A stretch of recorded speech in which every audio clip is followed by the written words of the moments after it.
لە دوێنێەوە دەستمان کردو بۆ هەڵمەتە ئەوە تا ئەم ڕۆژ بە شێوەیەکی بەرفراوان زۆربەی فەرمانبەرانی شارەوانی و بەڕێز قایم قام و بەڕێوەبەری پۆلیسی هەڵابجە بەشدارن لەگەڵمانە بۆ ڕۆحی خاکی سەرجەم شەیدانی کوردستان و بۆ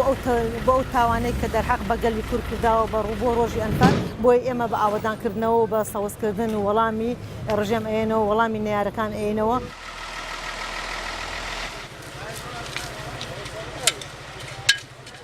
بەردەوام سەرۆکایەتی شارەوانی و لایەنە پەیوەندیدارەکان کاری لەم جۆرە ئەکەن و چاویان لە ژینگەیە دەستخۆشیان لێگەین و ئومێدمان وایە زیاتر پەرێ بێڵێن.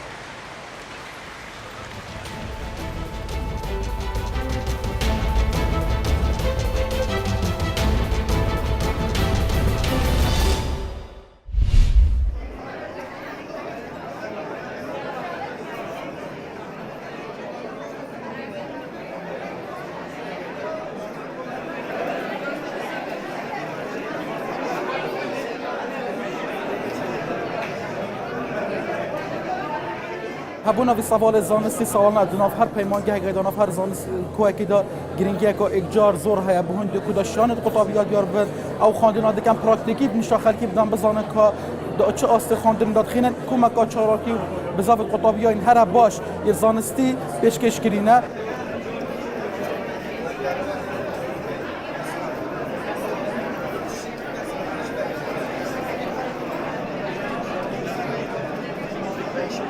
أفجورة في استفاضة كوصلنا لبريمانجها من بريمانجها تكنيك دوك هذا جيران كوي أكيد هذا ديار كران كو أفجورة في استفاضة بدر أست قطابي برف بيج بدر شيتن كو رمانوي أكيد هذا تنكا قطابي تشيان هنا كاران أنجام بدن براسي شيء أفجه جهد الخوشيامة كو أمهر صالنا أفي في استفاضة أفجورة في استفاضة نبا بريمانجها خطط بيه.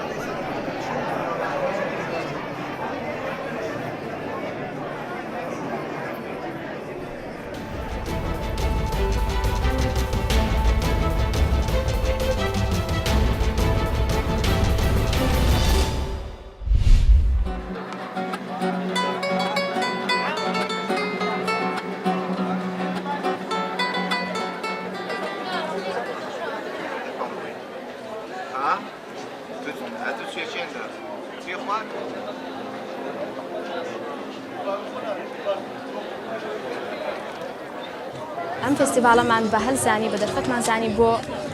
پێشکەشکردنی ئەو پرۆژەی کە ئەمە دەمێ خۆمان پێوە ببین و ئەمانویست کۆمەلگەی لێ هوشیارکەینەوە وەگەر پەرستار نەبیت چۆن نەتوانی فریای کەسێکەوەی کە ڕووداوێکی بەسەر دێ